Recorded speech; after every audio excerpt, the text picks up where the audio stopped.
Hello and welcome to Babble on the Great, the podcast where we take a look at Watchtower's weirdest, greatest, and the weirdest teachings. We're just gonna say weirdest twice because I always forget the second thing that I say, and it's just a bother. Let's just keep right on. I am ExJW Caleb, and I am also joined by Dax and Hello. Peems. How are you guys? We're good. How are you?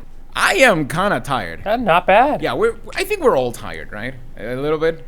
Oh yeah, Yes. we're exhausted. It's a Saturday Exhausted. night. Also, everybody.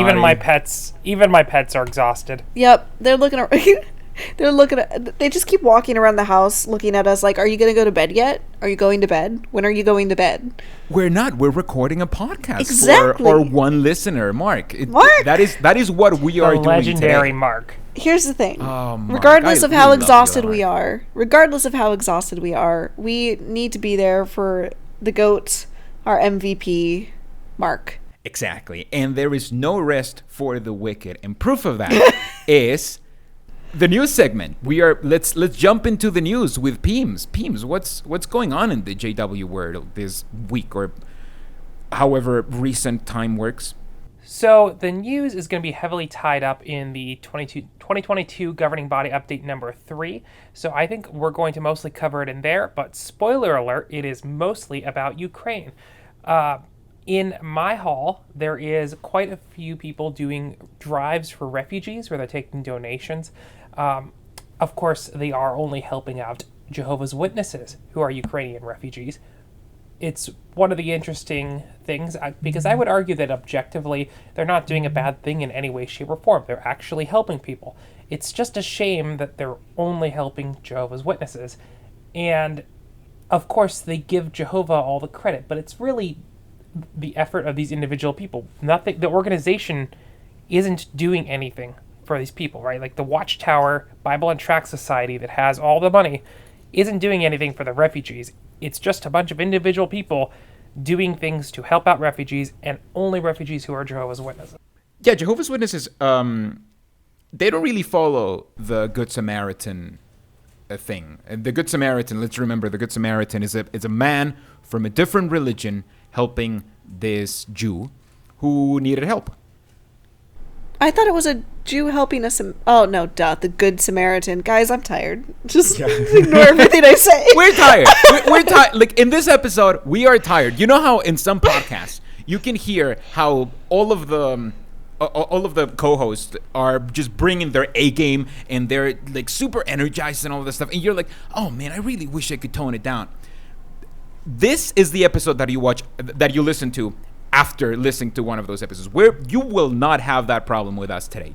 Don't worry about it. Yeah, if you feel bad about your mental state or the way you speak or the dumb things you say, don't feel bad. Listen to us. We are worse. We're worse. You can feel better about yourself by listening to us, and isn't that comforting? You don't need comfort from the scriptures. You need comfort from our podcast. Unfortunately, I can ask for you guys for help instead of Jehovah's Witnesses, who can only ask Jehovah's Witnesses for help. I wanted to bring it back to the main topic. Did I do a good job? I think it's a bit forced. I'll keep working on it. It was perfect. It was excellent. Let's watch our first clip, shall we? All right. Brothers and sisters, welcome to this update. No doubt we're all still thinking about the memorial of Christ's death and the great love that Jehovah and Jesus have shown. And it was so good that many of us were able to be together in person for this most important occasion of the year. Were you excited when you heard that we would resume in-person meetings worldwide on April 1st? The governing body really felt Jehovah's direction when making that decision, and we were excited to share it. Less than 2 hours after our meeting, the breaking news was posted. I thought that intro was very interesting. Obviously, it's Geoffrey Jackson to begin with, so I've got a certain level of built-in disgust after watching the ARC. What? Oh, you see? No. Yeah, Who and- would be disgusted by this man? Oh, wow. He's looking he older. just lied and to protect pedophiles Doesn't- and child abusers. That's it. Doesn't everybody lie? We all have lied to protect some child abusers to the government in one way or the other. It's just what we do. Yeah, is it really listen to lying? That accent of his. Can he be that bad? Is it lying or is it spiritual warfare? But yeah, no, that was an interesting intro. Yeah, he really opens by telling you how you feel.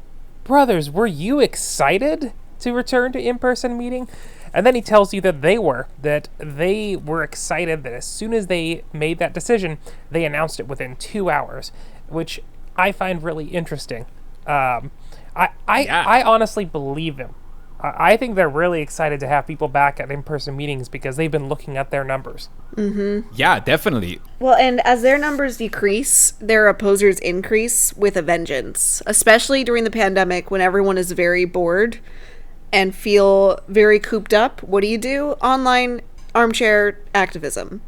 Yeah, because that's what you are supposed to do as a Jehovah's Witness. As a Jehovah's Witness, you speak the truth to everyone. Mm-hmm. It doesn't matter what the consequences are. It doesn't matter anything. The only thing that matters is that you speak the truth. So the moment you realize that what you thought was true is not, then we have a whole bunch of ExJW activists on YouTube just making their YouTube videos and being like, I was lied to, everybody. They trained us to overcome conversation stoppers. Well, in the past, you also didn't have as much time to make videos or make content or be online with a bunch of apostates because, the world wasn't shut down. So the governing body is at a huge disadvantage here. They are clearly feeling the heat if they decided to announce, hey, we're back to the kingdom halls, everybody, 2 hours after. Like, just 2 mere hours after they decided. They're like, hey, everybody, please stay. We can't wait. We can't wait just one more second. Please stay. Meetings are back, everybody. Please. So, I'm going to skip through this. He's going to open here by sharing a video, and it's just a video about the return to the meetings. And it is just a giant emotional gush fest of people going back to the Kingdom Hall and being excited. And look, I mean, they are going to be excited because they're meeting finally. They're seeing each other. Of course they're going to be excited. I think my favorite part about this actually is this bit right here. I feel very excited. I'm happy to be here, hearing everybody's comments. Well, my stomach was in knots this morning, but right now I'm really excited and happy that we're all here. For Jehovah's people to get back to worship together at meetings, talk about a spiritual paradise.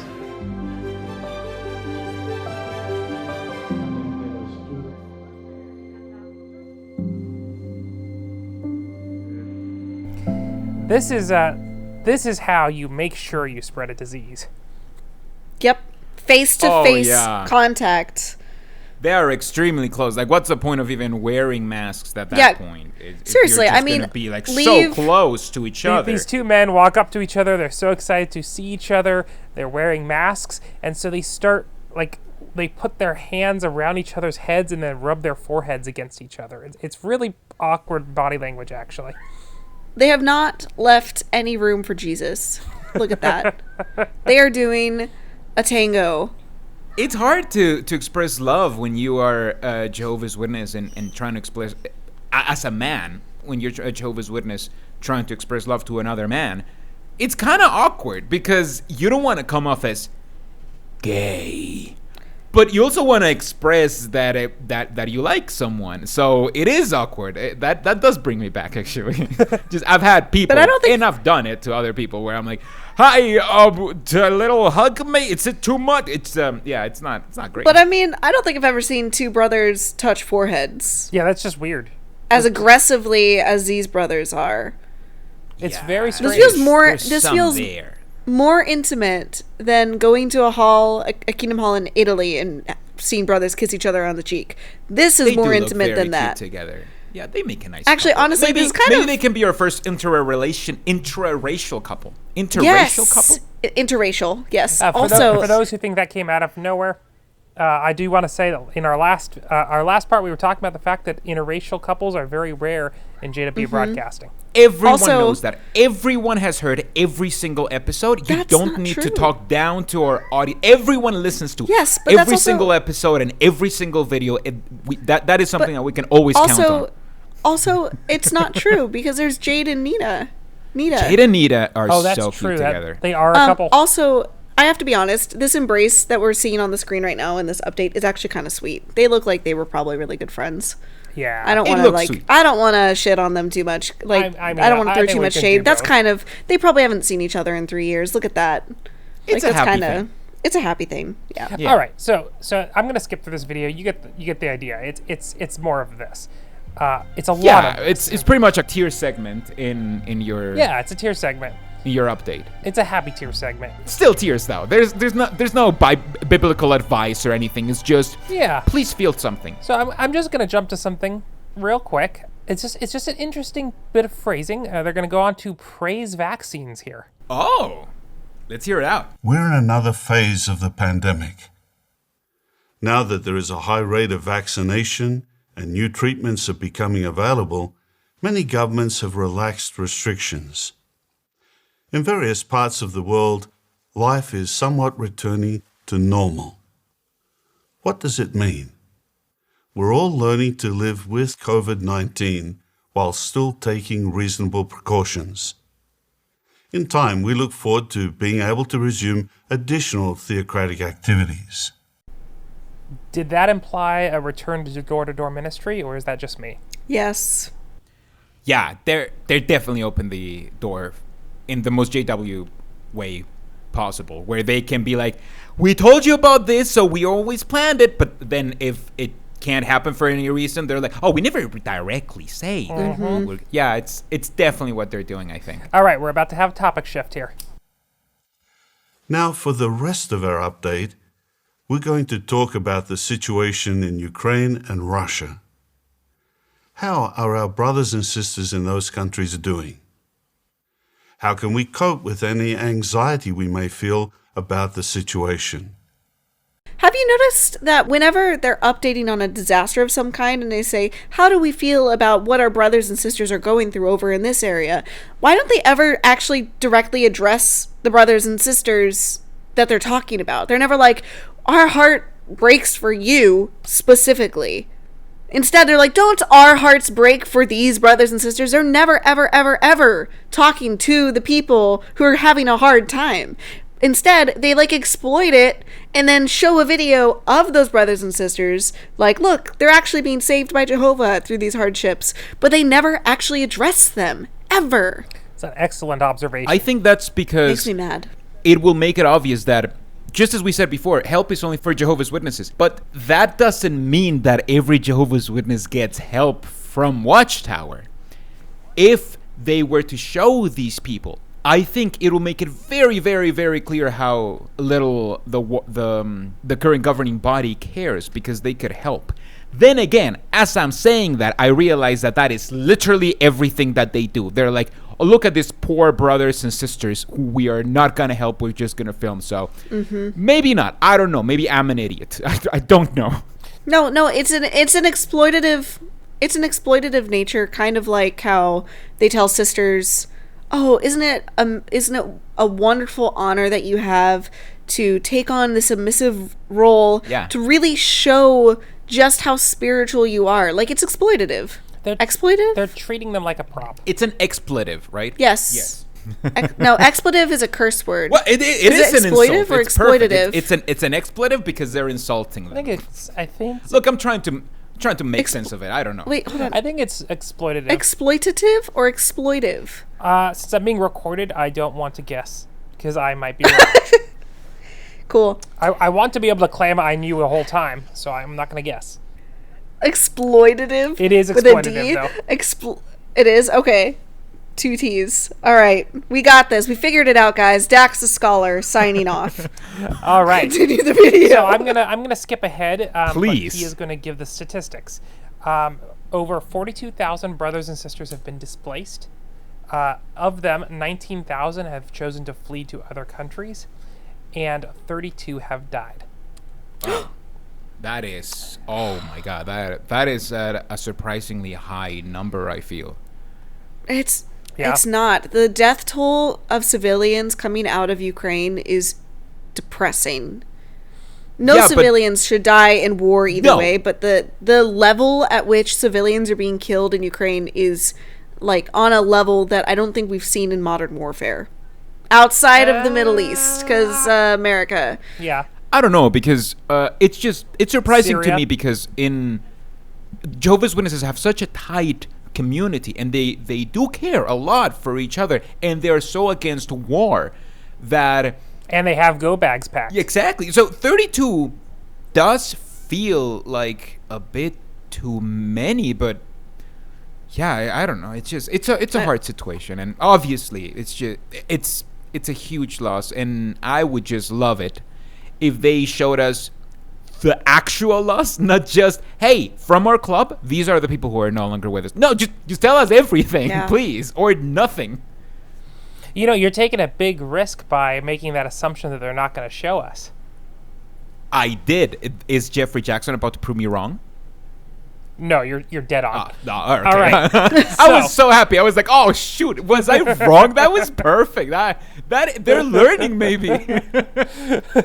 No, they have learned nothing. All right. So they're about to do something very interesting. They're going to cite Bible scholars that aren't them. Recall Jesus' words when he described the sign of his presence, as recorded at Matthew 24:6. He said, "You are going to hear of wars and reports of wars."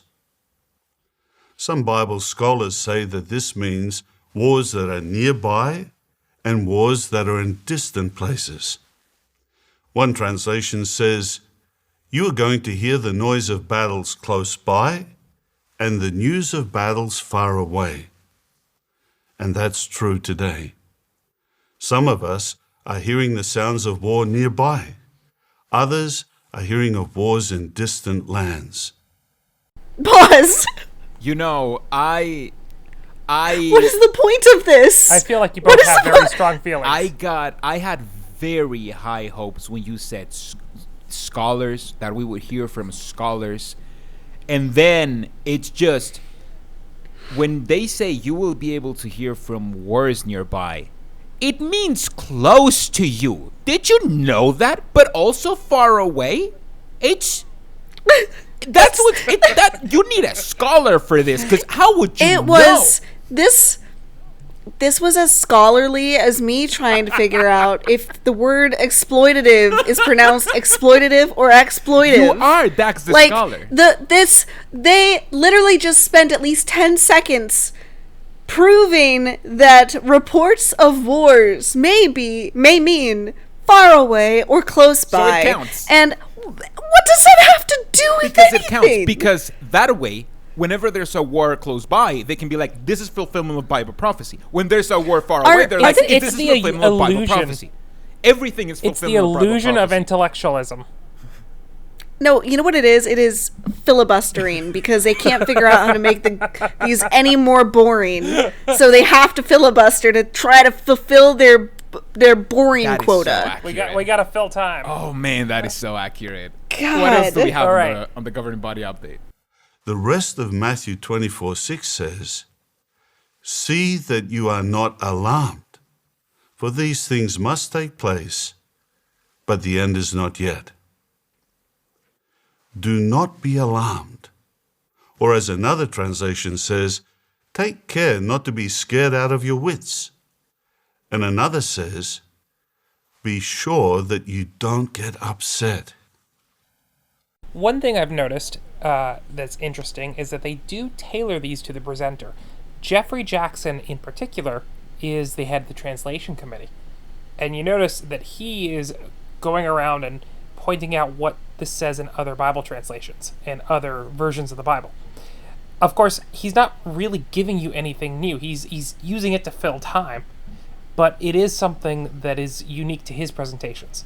He wants to come off as, hey, you know, when they ask about scholars, we're basically talking about my peers. I'm the book nerd. So, he's going to go into 4 points, and I'm going to spoil these 4 points for you so we can get through this faster. He has 4 points to his thesis. Thesis. We first have to remember why Jehovah permits war. Second, we have to have realistic expectations. Third, we have to trust Jehovah. And 4, we have to remain neutral. That's what he's going to go over for the next few minutes. That's his symposium, his 4-part symposium. So, let's go over why Jehovah permits war. Think of Job's example. At Job 1 verse 10, Satan complained to Jehovah, "Have you not put up a protective hedge around him and his house and everything he has?" Satan claimed that Job, and by extension all humans, serve Jehovah only for selfish reasons. Jehovah allowed Job to lose everything, and yet Job kept his integrity and proved Satan a liar. The same is true today. Some of our dear brothers and sisters have lost everything, their homes, their possessions, their jobs, and even their loved ones, as they have fled the conflict. But as our brothers and sisters remain loyal to Jehovah despite war and other hardships, they give a loud reply to Satan's taunts about Jehovah's sovereignty. Okay, so this upset me because I don't see how this applies at all. At all. I mean, with Job, there's a specific reason he's going through all of this. He's going through all of this specifically because Satan says, oh, if I take all this away from him, he will reject you. But with Ukraine, none of this has to do with sovereignty. Like, Russia invading Ukraine doesn't have to do with sovereignty. And so, being loyal in the face of Russia is not proving anything. I feel like he's just connecting these things just to form a connection. Not to mention, how is this at all comforting to the brothers and sisters in Ukraine? Literally, he's telling them, you should not be afraid. I know that thousands of people in your country are dying. I know that you're probably also going to die, but don't be afraid. That's the same thing that the leader of the Jonestown cult said before he made them drink poison. Yeah, it's basically, look, you're like Job. Job suffered. You're going to suffer. That's okay. enough for relationship here, I feel, to say that God like Job and sovereignty issues. So God really loves you. It's what I'm saying. Do you like this? That's it. That's as strong of a Geoffrey Jackson impression as I can do. It's more conceptual, I feel, than than an actual impression. I liked it. It was great. So what else? Do we have anything else that's interesting in this governing body update before we launch into our main topic? Okay, so I'm just going to jump ahead a little bit. I'm almost done, I promise. We're really close. This bit here kind of upset me a little bit. I'm curious what you guys are going to think. I don't think I'm even going to give commentary on it. I'm just going to play it and pause it. Perhaps we could illustrate this with a caregiving situation. When we are caring for a loved one who is suffering, it can be harder than if we were the one suffering. Why is that?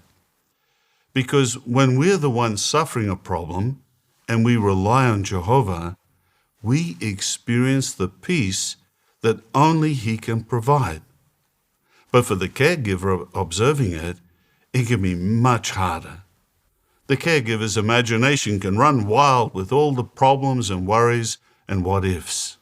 Answered my question. Remember how I said at the beginning of this that they only ever address the brothers and sisters that aren't the people they're talking about? Well, that's because the people being killed in Ukraine are not suffering as much as us who have to hear reports of what's happening in Ukraine. We are the victims if you think about it, because we have to hear about it. This makes so much sense. This is exactly what my sister and my mom were telling my non-witness dad. That they're the real victims. About me leaving the organization. What they said was, oh my God, this hurts me. I'm the victim of this. Yeah. Not me, not the apostate. They're the victim of me leaving my religion. They're the ones suffering.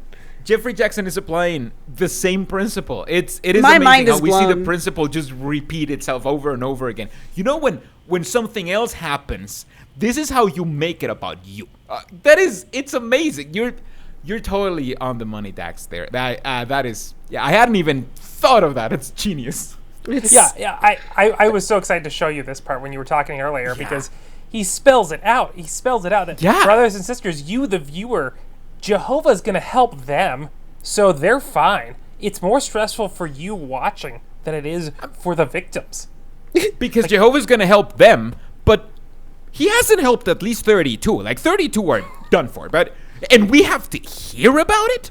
Ooh, that just fills me, Geoffrey Jepson, with just a lot of dread, a lot of anxiety. Yeah, Geoffrey Jepson. I was hoping no one would notice it, and you just had to pay attention. Sorry. In fact, he's going to add to that right here. When it comes to our brothers and sisters who are affected by the war in Eastern Europe, we are much like a caregiver. We're concerned about them, but that's different than actually being in the situation. Jehovah gives his Holy Spirit according to the actual need. Except for 32 of them. No. No, we watched enough of this. This is just one of those enraging things that I feel we can talk about this throughout for 2 hours because we're just so enraged. We need to start actually being honest with ourselves, and instead of watching the broadcast, pick one segment from the broadcast and cover it per episode. Yeah, probably. And we could just blitz through that. Probably right. Because I could talk for hours about Geoffrey Jepson gaslighting people into thinking they're victims of something that they're not even a part of. Done, and I'm going to show you the next bit because it plays right into this. So this is, remember, his 4-part, right? Why Jehovah permits war, have realistic expectations. We're on trust in Jehovah. And that's what we just did. Now we're going to do the last part. Part 4. I'm so excited. Remain neutral. You feel overwhelmed by all the news reports on the war. You pretty much get pulled into everything that's happening. That definitely affects you and your thinking. And your neutrality can really be put to the test. My family lives in Ukraine, so from the beginning of the war, I was worried about their safety. To keep up to date with what was happening with them, I tried to call them every day. What I learned from them affected me a lot, and it didn't allow me to think calmly about the situation. I have found that reading the Bible often works well for me. I read it in the morning, during the day, and before going to bed. It removes negative images and emotions from my mind, and more importantly, it often allows me, so to speak, to hear God's voice and regain my emotional balance. So, the people that say that they read the Bible morning, day, and night, do these people not have any responsibility in their lives? Like, they don't have work, they don't have families, they don't even have time to poop, they're just reading the Bible you can read morning, the Bible day, and while night? Pooping. I mean, I'm just throwing that out there. If I'm being honest, I have probably spent most of my time reading the Bible while pooping than in any other case. All right, guys, but they're about to tell you what to do about this, okay? This test to your neutrality. I've made a real effort to follow less news on the war. What has really helped is following the news releases on our website, jw.org, about brothers and sisters from different countries, not just Ukraine and Russia.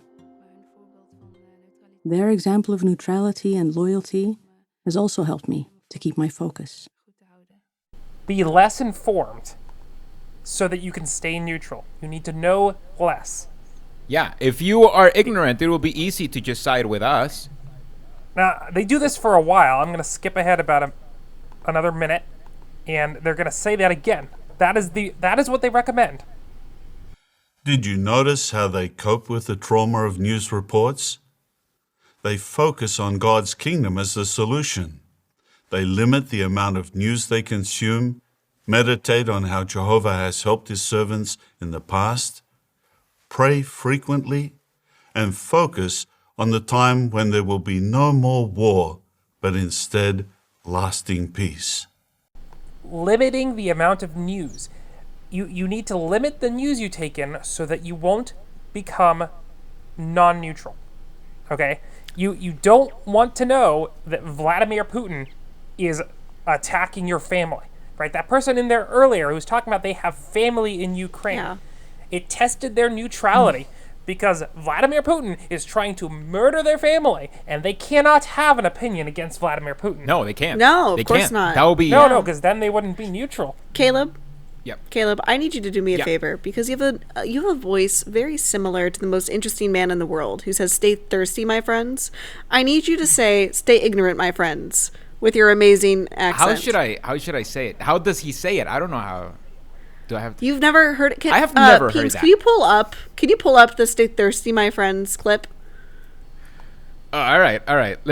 I just heard it. Let me see. What did you want me to say? I always forgot. Stay ignorant, my friends. I think it's like a Spaniard thing. So it should be something like, "Stay ignorant, my friends." Yes. Perfect. Did you like Perfect. it? Perfect. We should use that we should somewhere. just use that with Jehovah's Witnesses. You know, we'll just send that to JW Broadcasting to be like, just play this to the Ukrainians that are Yes. afraid for their lives, and tell them, don't Stay ignorant, my friends. listen to the news. Honestly, I think you should just use that as the intro to this podcast. Yes, because yeah. that will save the Ukrainian Stay Ukrainian brothers and sisters. Don't watch the news. You don't need updates. Just put your head in the sand. That'll save your life. Man, do we And if it doesn't, Jehovah will at some point. have anything else on this terrible No, update? I got one last thing, and this is their finish. They talk about the new issue of Awake. What? They talk about Wait, spiritual I food love and how their they- spiritual food. They're like, hey, you should check out this also. This other spiritual food. Is that what it is? they're the shameless plugs the of their shameless plug. own literature. Like They're about to shamelessly plug their own literature. Yeah. Oh, I want to yeah, see no, Geoffrey Jackson say, listen. If Geoffrey Jackson ends this broadcast by saying, "And please like and subscribe," I will become a Jehovah's Witness again. I'll start going It's to the pretty meetings. close. be careful what you Get wish ready. for. For example, think about the latest Awake magazine entitled "A World in Turmoil, How You Can Cope." It highlights how you can protect your health, livelihood, relationships, and your hope. And for each of these topics, it includes helpful tips. That is food at the proper time. That is food at the proper time. Wow. Okay, but he didn't say food. He said it's food at the proper time back up there. So I don't think we can take that as fact. But I like that he plays this how to cope awake and says that is food at the proper time. Now, for those who are not aware, the faithful and discreet slave is the one who provides food at the proper time. So this is And the governing body, you, and remember, the governing It's body is a faithful and discreet slave. If you haven't been a witness for a while, that changed. They are the faithful and discreet slave, providing food Yes. at the proper time as they see fit. I don't get spiritual and food the awake nowadays. is that food. So yeah, that was it. It was not, it was a pretty mild governing body update, but also it's pretty strong. Like, it's very clear on the propaganda methods. Like, it's fascinating to me that they take this disaster. They don't show one Ukrainian brother, not one, and instead they tell you Jehovah is providing for them. Don't worry about them. 32 have died. That's okay. Then don't worry about it. Don't worry about it. And you're the real victim. Because Yes. Jehovah's taking care of them. You're the real victim. So what's important is for you to trust in Jehovah, that he's going to take care of them, and then remain neutral. I mean, just don't blame Vladimir Putin. I mean, he's we're going to call him the King of the North, and we're going to say he's a bad person, but you can't can't. have an opinion. You can't have an opinion. Stay neutral, and to stay That's a good neutral, you need point. to not read the news and keep your head in the sand. And read the Awake, which will tell you how to cope. And that's it. That's the whole thing. That's a really good point. The point about them declaring Vladimir Putin as the King of the North, and yet tell everyone else, you can't have an opinion. Stay neutral. And that is Stay neutral, my friends. And that is wonderful, because that is a perfect link into our topic for this week. Because I was thinking, what should our topic be? We told them that it would be this thing, but no one's really going to care if we change it up for this week. And I wanted to talk about something that Jehovah's Witnesses have, that Jehovah's Witnesses rely on, and that I feel we don't really talk about that often. And that is the checklist to recognizing the one true religion. We're not going to talk about the whole checklist.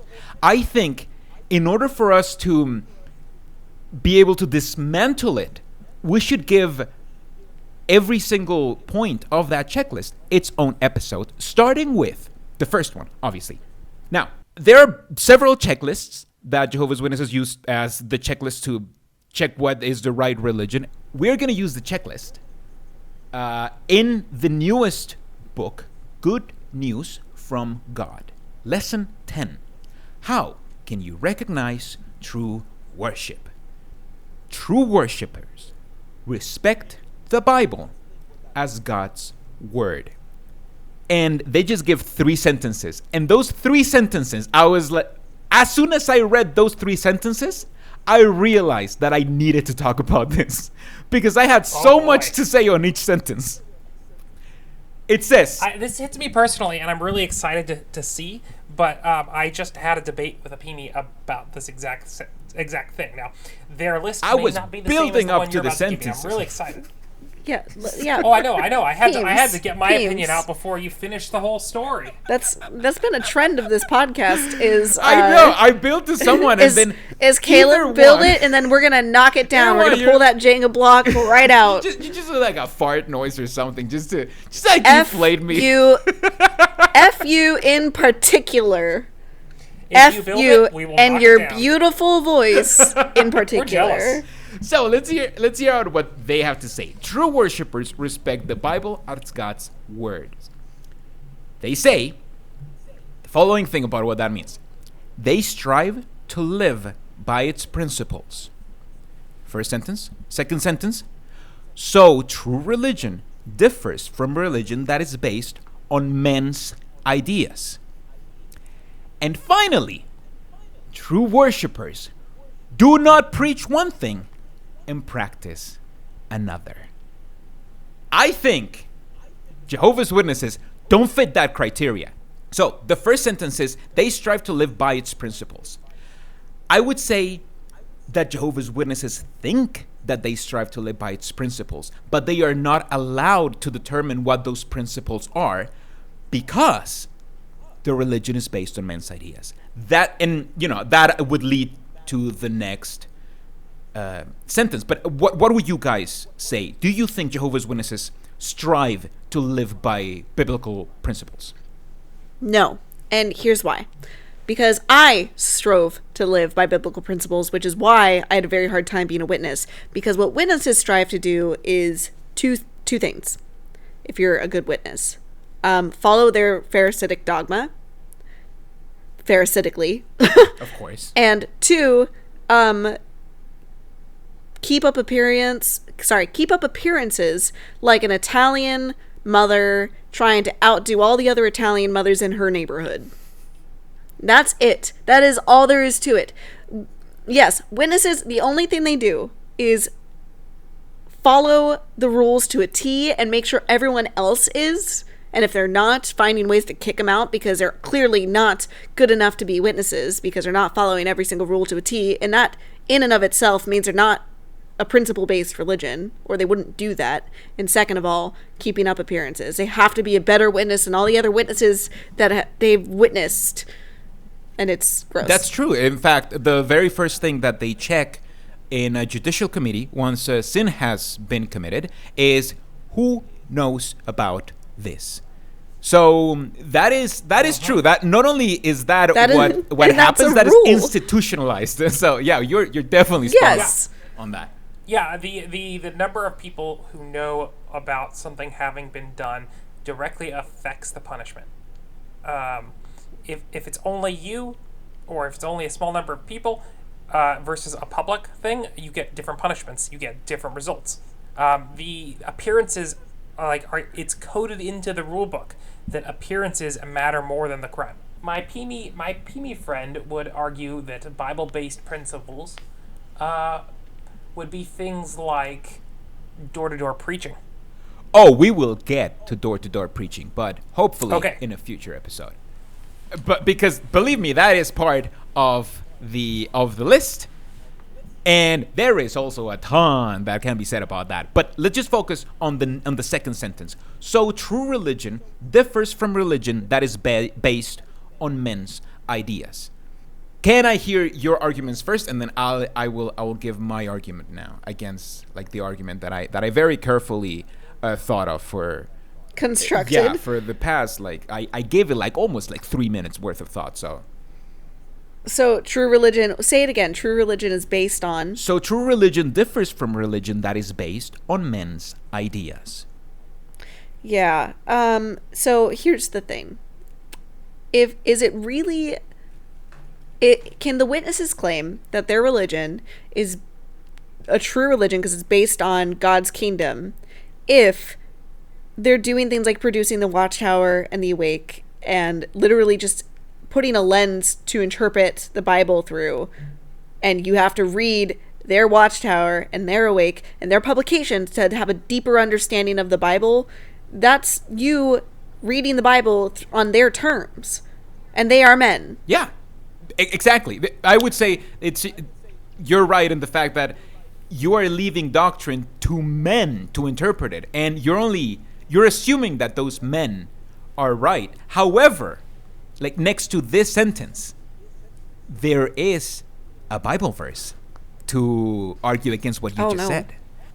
It cites Matthew chapter 15, verse 7 through 9. You hypocrites, Isaiah aptly prophesied about you when he said, "This people honor me with their lips, but their hearts are far removed from me. Is it in vain that they keep worshiping me, for they teach commands of men as doctrines?" So clearly the Bible is against teaching commands of men as doctrines. So clearly that is not what Jehovah's Witnesses say, because clearly the Bible says you should have a chaperone when you're dating. The Bible says you can't live by yourself if you're not married. The Bible says everything about which kinds of blood components you are allowed or not allowed to have in medical emergency. The Bible mentions all of that. These aren't just command of men as doctrines. I mean, I think a believing witness would try to argue that those are all derived from Bible teachings, and in fact, they don't tickle your ears as other religious leaders do by adjusting the Bible to match modern sensibilities. Instead, they remain homophobic. The Bible was homophobic. Yep. Well, I just went on a weird rant, but that wasn't actually the answer that I prepared. The answer that I prepared is in the shape of a Bible verse. This is one of the Bible verses that really woke me up. So I just want to read you like just a few bits of the Bible. Maybe it sounds a little bit familiar, all right? But let's just read everything, and you guys will let me know what the Bible verses mean, because they're obviously talking about something that's very clear. And I'll let you know what Bible verse is at the end of this, okay? Okay. Hear, my son, and accept my sayings. Then for you, the years of your life will become many. What does that mean? Listen to Jesus' teaching, and then you'll live a long time. Well, listen to me, basically, because it says, hear, my son, and it's not Jesus speaking. Got it. Yeah, wasn't this to Solomon? Yeah, probably. Yeah, I think it's Solomon. Yeah, it's basically, hear me, because then you'll live for longer, because I have so many good teachings to tell you.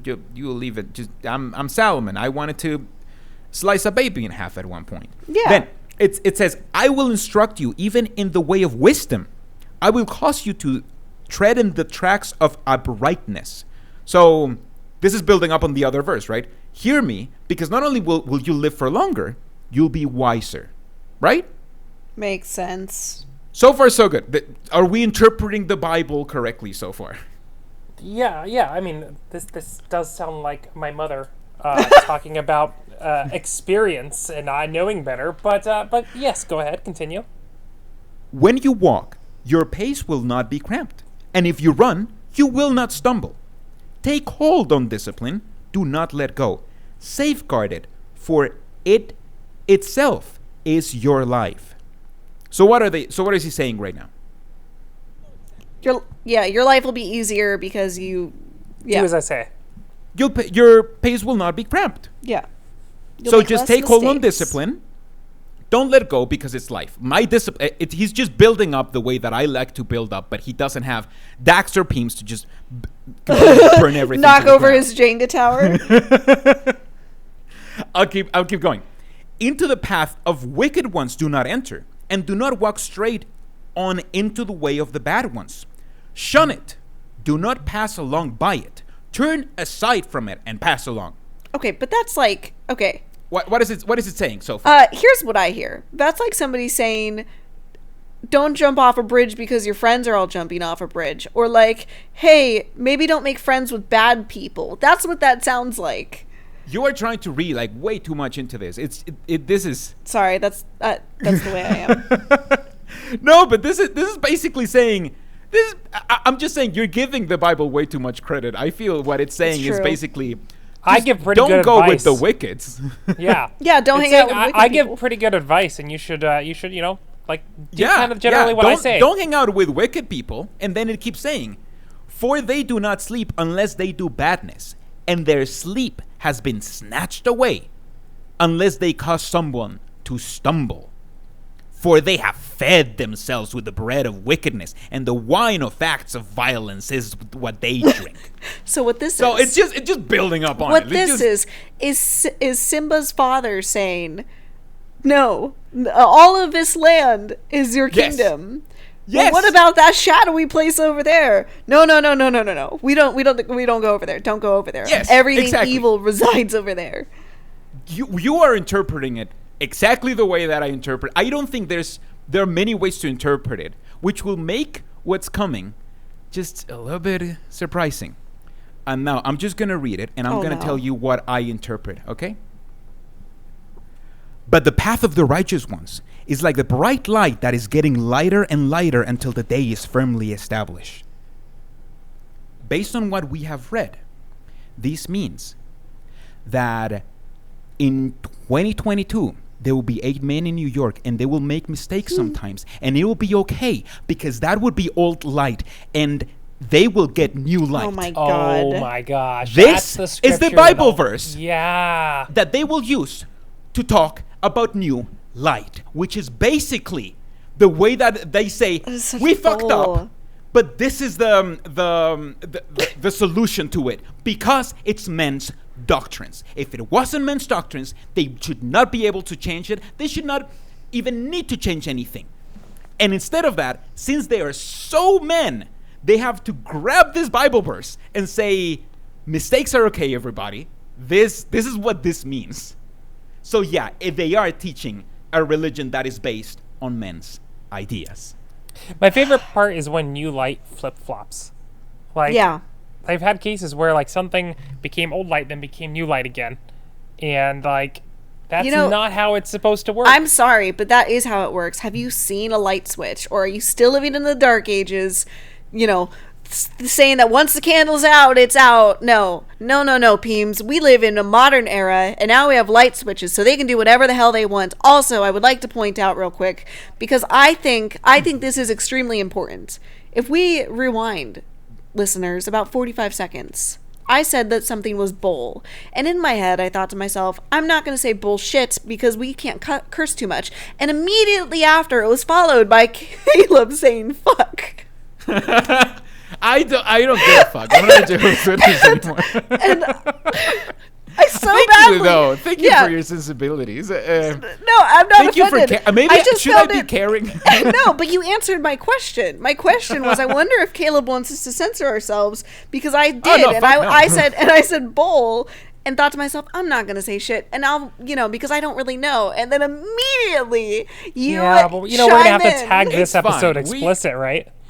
We will, like, we already do, because I just know, I'm like, whenever it's about to tag, I'm about to tag the episode, I'm like, did I swear on the shit? Yeah, so yeah.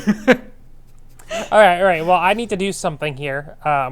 Just because, I'm a fairly new wake up, and I have never been allowed to publicly have political opinions, and I'm really new to cussing. I'm not good at it. Can I say it with you? Can I say it with you? Yeah, okay. 3. On the count of 3, 2, 1. Fuck Vladimir Putin. Oh, I said fuck Trump. Oh, I didn't know what we were doing, so I was just looking at you with like a big smile, like I'm sorry. Okay, 3, 2, 1. 3, 2, 1. Fuck Vladimir Putin. There we go. But not literally. He doesn't deserve it. Yay! No. I mean, Yeah, although no. he does have a nice dad, but no. I keep forgetting I'm straight. So yeah, the Jehovah's Witness religion is definitely based on men's ideas. So let's move on to the last sentence, which is true worshippers do not preach one thing and practice another. And isn't that rich? I feel we can literally just spend multiple podcast episodes just talking about this. Dude, the fact that I've had conversations with people about the beliefs that we have to shelve, that we literally have to put aside in order for us to stay in the quote unquote truth. And literally then we go door to door and say, hey, join us because this is what we believe, even though I don't really believe it. But this is definitely what we believe. But not me, not really. I'm not actually homophobic. But definitely don't agree with, homosexuality. But really, it's not that big of a deal. Yeah. And no witness ever has masturbated ever. No, not a single one. Of course not. And Never. when Jehovah's Witnesses write those articles, the Jehovah's Witnesses who write those articles have never touched themselves. That's just not a thing. No, Beams. They remain. No, clean. in fact, when they shower, they're very careful to to use scrubbers and stuff so they don't touch themselves. Yeah. Yes, exactly. Yeah, I used to. Since I was so scared to touching myself when I was a Jehovah's Witness. Real? No, of course not. Since I was so scared to touching myself when I was a Jehovah's Witness, I just asked my homie to just watch that part. Just because I didn't want to touch it. Yeah, that makes sense. It makes sense to me. He had he was always like, oh, are you taking a shower? And I'm like, oh, man, I bet I smell. Sometimes we took 3 showers a day. It was really nice. But, Preems, how would you... You really had your back. Oh, and my back and my front. You really everything. Preems, how would you reply to true worshippers do not preach one thing and practice another? Am I supposed to be replying as a witness? No. Witnesses say why? True worshippers do not preach one thing and practice another. Do you think that's true? Rebuttal. Why do you think? That is a great reply, actually. Dax, do you have no? That's my reply. No. I guess I feel like having these appearances of following these rules while breaking those rules is like the essence of being a witness. Like the people who gave the comments about not gossiping on our Kingdom Hall the most were the biggest gossips in our Kingdom Hall. Yep. Even little things like that yeah.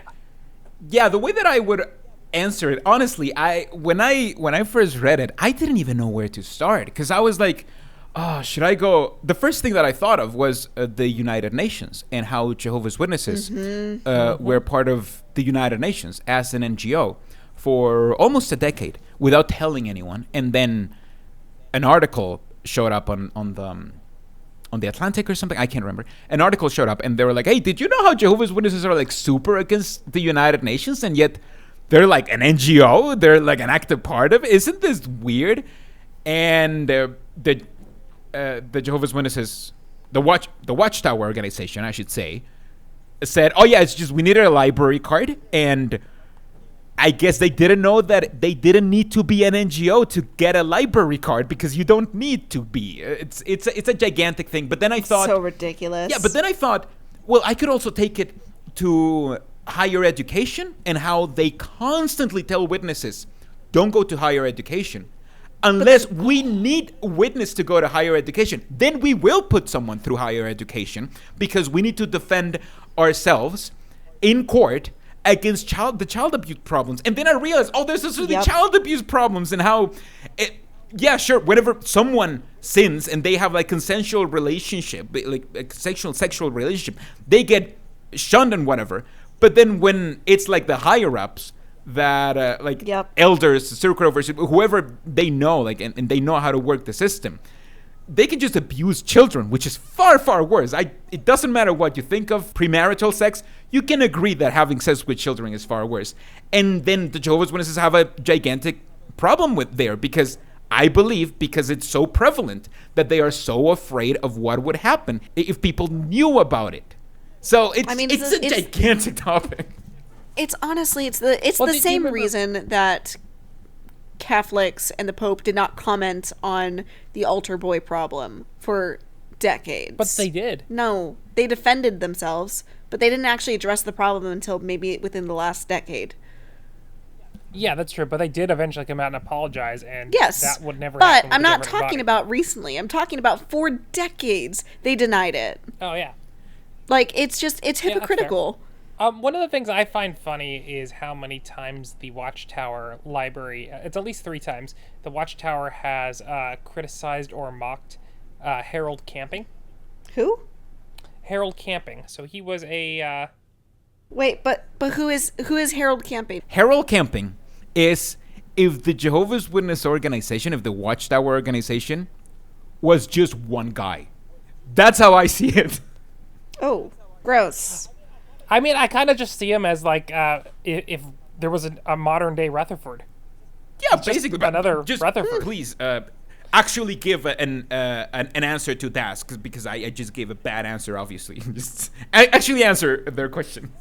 No, you were fine. No, he's just a guy who like decided he looked at the Bible and he calculated when the end was going to be, and he gave like a date, and he's like, oh yeah, in this year the end of the world is going to come, and then he was wrong, and then he predicted another date, and then he was wrong, and then he predicted most recently 2011, and he took I remember that. In Southern California. I do remember that. He took out billboards in Southern California, said in 2011 the world was going to end, and he went double down on it.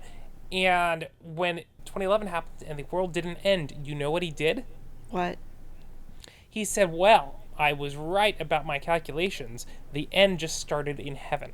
He was like, oh, the witnesses got away with this. I'll do the same thing. Yes! He pulled a Russell. He pulled a C.T. Russell. And then the Watchtower mocked him.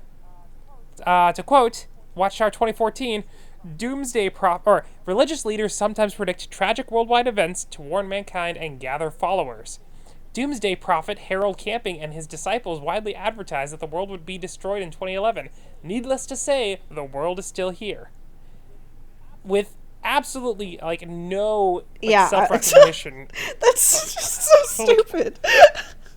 But I think one of They're so dumb. Yeah, it's just it's very it's unfathomable how stupid they are. It's almost like mean because I feel, hey, come on, like you are literally in the same camp as Harold Camping. You are also doing in the camping, man. Just at least take care of each other. You're the same. Like the only difference between Harold Camping and the Jehovah's Witnesses is that the Jehovah's Witnesses have done it far more often. That's it. That's the only difference. We can talk about Harold Camping and how hypocritical it is from the Watchtower to criticize him. I also thought about how hypocritical it was from the Watchtower to criticize the sexual abuse issue in the Catholic religion when they have one that is proportionally bigger. There are many, many, many ways to counter this sentence. True worshippers do not preach one thing and practice another. But you know what the best way of countering this argument is? Is by just using this article. This argument is so weak that the article itself disproves it. Because, remember, the title is, How Can You Recognize True Religion?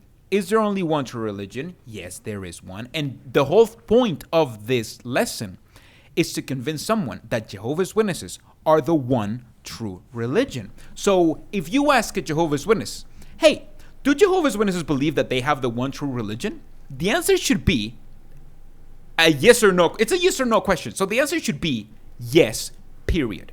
Right? Yeah. It should be. Isn't that what? Yeah, their answer is yes. That's their answer, right? That was always my answer. No, it is not. It is not the answer. Because that was always my answer. That is not. No. That is not the answer. You are not. See, what you're doing here... Dude, I was always a shitty witness.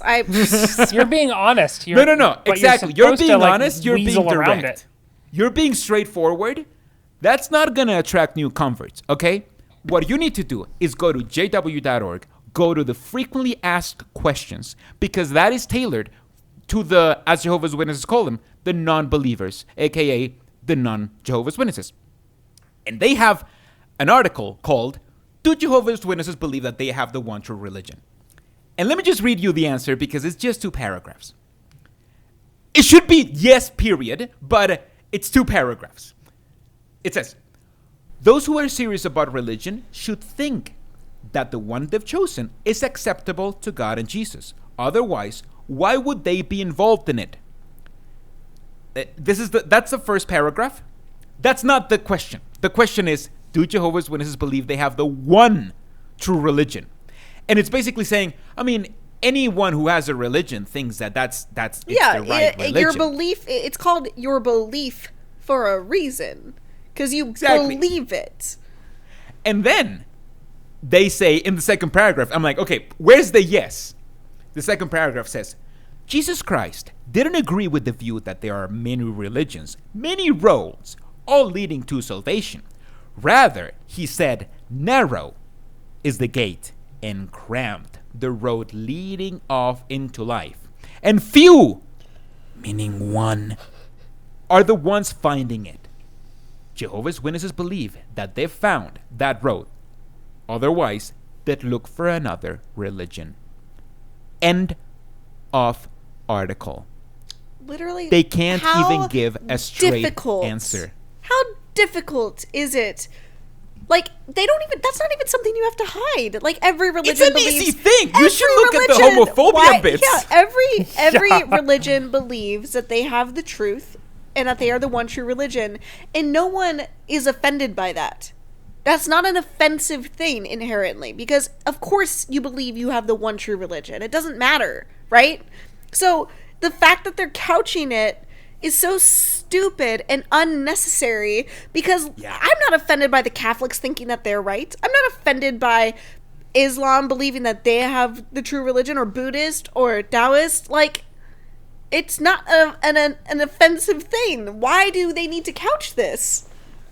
It's dumb. I remember being trained to like water down our beliefs, because you don't want to turn off someone initially at the door, you know? That's probably why I never had a Bible study. Yeah, like we definitely, you know, we would sometimes have those people you would got in service with who would like try to tell them everything from Adam to Revelation, and then you try to counsel them afterward and be like, well, you got to start softly, because you have to give them the parts that appeal to them first before you just start dumping information on them. And like, in retrospect, they trained me to preach to people like those JW FAQs, to not like directly admit the most horrible parts of a religion. Yeah. Well, then why aren't you in an MLM making us mad money? I mean, I wasn't that good at it. Like, I didn't like doing it. It made me uncomfortable. So I would prefer to volunteer to go with people on their existing studies, because I loved teaching. I just didn't like the pitch. It made me feel icky. Because the pitch is literally, it's dishonest. Direct people to the website, and then we're gonna tell people the answer, and the answer is a lie, because that's how they indoctrinate people. That is the only way that they would have any hope of indoctrinating people. Yeah. So now that we checked, true worshippers respect the Bible as God's word. They strive to live its principles. A true religion differs from religion that is based on men's ideas. True worshippers do not preach one thing and practice another. We can clearly say that the Jehovah's Witnesses, at least in this part of the checklist, fail their own checklist. Can we agree? Yes. Yeah. I think I agreed before, but I definitely have no doubt in my mind now. That's kind of like going to a meeting where you know all the content. Yeah. But you still but once you see the sheer amount of evidence. Yeah. That never happened to me in a meeting. No, I mean, in a meeting, they just, I get what you're saying. It's just in a meeting, sometimes it feels like they're just bombarding you with information. So you can't even stop and think about it, because it's just so much information, and it's so boring. Yeah. So boring. I don't know they repeat it so often that you just end up believing it. See, I didn't even pay attention to the information they were bombarding me with. I was off to my own world. Brothers, people in the past used to believe that the earth was held up on the back of a turtle, on the back of an elephant. But the Bible says the circle of the earth. And circle can also be translated as sphere. So we know that the Bible is scientifically accurate. The fact that they have to tell their congregants that the world is round. Before we go on to another rant, let's just gather together, brothers and sisters, and stand up, because it's time not to sing a kingdom melody, but to get into our final segment. Moving on, how do we do it with Dax? Dax, how do we move on? What do you have for us this week? I am so happy that literally about 2 minutes ago I was thinking to myself, I have to scrape and find something about moving on. And I'm so happy to report that it has left my brain because I'm very tired. So here's what I will say. When it comes to moving on, go see a doctor, because you probably didn't very much, because you were poor, or because a lot of witnesses don't believe in, taking care of themselves medically, because Jehovah has their back and the new system has their back. So don't wait on that. Because, and I'm saying this partially because I'm worried that I have cancer, and I probably don't, but I'm still terrified that I do. I always think that whenever I Google my symptoms. I'm like, oh, it's over cancer. Dude, my stomach is swollen, and colon cancer and stomach cancer is really common in my family, and I am genetically predisposed to it, and so I'm terrified of that. Shit. Yeah, I know. And so I'm like, go see a doctor. All of you, right now. Go make an appointment right now. I'm terrible about it. I grew up very poor with no insurance, and it's still hard for me, but go do it. Just do it. They're not scary. I mean, and if they are, just go get a different doctor and report that other one to the Board of Medicine or whatever it's called. But go see a doctor.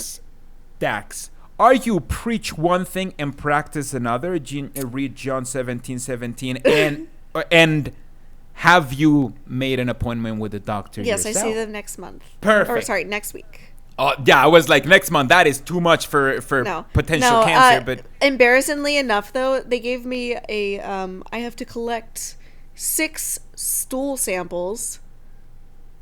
That's nice. And I haven't. Wait, English is my second language. So you need to go to our carpentry shop and then be like, can you make me some tiny stools? Because I maybe tall or maybe for a bar. I need some samples. Yeah, just give me some samples. So badly wish. Just give me a sample product, please. Yeah, I get. You said collect, so I'm assuming it's from different shops. Like you just can't go to the one, right?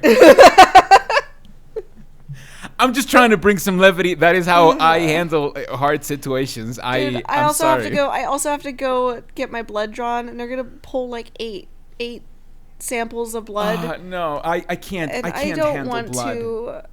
I don't want to. I have a blood phobia too. High five. I've been meaning to donate blood forever. No. I've been meaning to donate blood forever, but it's just, honestly, last time I cut my finger, and it happened to be in front of a friend of mine who's a doctor. So I knew that I was going to be fine. But just, it caused this reaction in me, in my abdomen. And I had to lay down for a bit because I was about to pass out. Because I saw blood. That's how little I can handle it. Really? Yes, and I knew that I was gonna be fine. My active brain knew that, but it's like my reptilian brain was like, "Oh, we're gonna die." I have a horror story for you, real quick. This is why I have to go back to get blood samples pulled from me. All right, trigger warning: if you have a needle phobia, check out for the next 20 seconds, because when they were doing it, I was so dehydrated that it was coming out like sludge. Oh, no. And they couldn't even fill a vial. They got about that much out of me. And I was like, that's all I got. And it literally stopped. They could not get more out of me. And they were like, you need to come back. Go drink some water and then come back. Right now, Mark just passed out. Yeah. No, I'm sorry, Mark. So here's the thing. I like getting my blood drawn in the sense that I think it's really interesting, because I used to do it with a syringe, and now it just it's like a vacuum. It's cool. Holy it's kind of cool to watch. Fuck, all right. I didn't know that. So what happens, Caleb, is when they take a vial of blood now, the vial itself has like a vacuum suction type thing going on with it. And so when they connect it to the needle, it all just kind of goes whoop, and then you're done. It's way quicker. It doesn't hurt, and it's better. And then they can just they don't have to re-poke you. They can just keep switching out the vial. It's insane. It's way better. That is amazing. And in the United States, I think it's only like $9,000. Yeah, so exactly. It's pretty affordable nowadays. Exactly. Pims, what is your moving on? How do we move on, actually? Advice for our listeners this week. Move along, never witnessing. That's a great advice. Yeah, that's my advice. Perfect. My advice, since we're trying to keep it light, and we haven't really had like the best week or whatever, I've been having a very hard time to just have like little moments for myself. And my advice is have a beer in the shower. Yes. I'm not saying you should do that right now. I'm just saying if you're planning on having a beer and you're also planning on having a shower, just like both. Mush them together. Just make them kiss. And you'll feel great. It is great. Honestly, I had one. I do that like every like 6 months, like twice a year or something. It's not something that I do often. But whenever I do it, oh man, I don't know. No, what I it is get it. about. Have you done that? So I used to. Okay, back when I was an alcoholic, kind of. I worked nights, and during the pandemic, I could not sleep at all because all I was doing was working. So I'd come home from work around 9 o'clock in the morning. I'd start a bath, I'd drink a beer, and then I'd get in the bath, and I'd have another beer while I'm in the bath. And, like, I would just, it was every day. I had a beer with my bath, and I took a bath every day because I work in a warehouse, and I'm filthy every single day. And it was the nicest thing until I started using it to sleep. But ignoring that, if you do what Caleb does, and every 6 months or so, or even once a week, it's fine. I think it's fine. Take a bath or have a shower while you drink your beer and while you listen to our podcast. Of course. There's no better way. Like all three at the same time. Just do it, I think. Don't send us a picture. We don't want to see pictures. it, Mark. No. Sorry, Mark. We don't want pictures. Sorry, Mark. I will believe it. No pics will believe it happened. Only feet pics. Yeah, those you can send to where exactly, Pims? Where can they send the feet pics? They can send the feed pics to BabylonTG on Twitter. That's at BabylonTG on Twitter. And where can they follow you? If anyone actually does this, I'm going to pass out. Oh, no. This is the new peanut butter please challenge. Don't actually this is the do new this. peanut butter challenge, okay? Yes. I'm just... No. Don't do this. If you're our fan, you're actually going to tweet at us with your feet pics while you're having reveal a shower beer. I'm just going to reveal that I'm the one who edits the podcast. Pims is the one who handles the Twitter account. I'm just throwing that out there. I'm just making it clear to everybody. It's okay. I'm going to forward them all to you. I will never open any of them. Dax, where can people find you? You can find me at Jorn. To not send you any feed pics, where can people find you? At JornXBorg on Twitter. You can find me on my YouTube channel, Dax the Scholar. I'm not very scholarly, but I'm trying. And I believe that's it for me. I think you you are a scholar, at least in the standards of Geoffrey Jackson. Aw, thank you. Such high standards. You're welcome. And you can find me at My Little PIMO on Twitter and Reddit. That's My Little PIMO.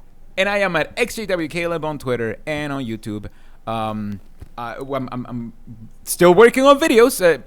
I know if you've heard the podcast before, you hear me talking about working on videos, and you're like, no videos have been out already. How are you working on videos? Because I'm still working on videos. That's the truth. Caleb, I have a question for you. Have you ever heard the term vaporware? Yes, of course. It's I think it's a brand of my vape pen. Where is it? Yeah, definitely. Is that it? No. You should Google that later. I'll try to Google that. Is that part of this podcast? I don't. Did we stop recording already? Should we stop now? Yes. I don't know. Yeah, it is like midnight. We need to sleep. It is. We need to sleep. It is. It is whatever time it is. This is one of our most exhausting podcast runs ever, and we are so sorry, Mark. We are so sorry. Sorry, Mark. But yes, Mark, just hopefully we can serenade you with our slow, exhausted ramblings. But here's the thing: we're still recording. The podcast is still going somehow because we have no idea how to end this. Someday we'll figure out how to end this. You know what we should do? Like the cool, like fading out our voices as we laugh, like ha ha ha, and then like cool plucky music comes in. Oh yeah, but I don't feel like laughing. Should I just be like ha ha ha ha? I think we should write it together. We should write our own JW parody songs and like end the episode like fading out while singing Look, songs. I know you're a Weird Al stan, but no, I was thinking more like the songs they use at the like in Reply All and Behind the Bastards. Move like, ahead, kind of move ahead to apostasy. Yeah, no, I already faded everyone out. At this point, I already faded everyone.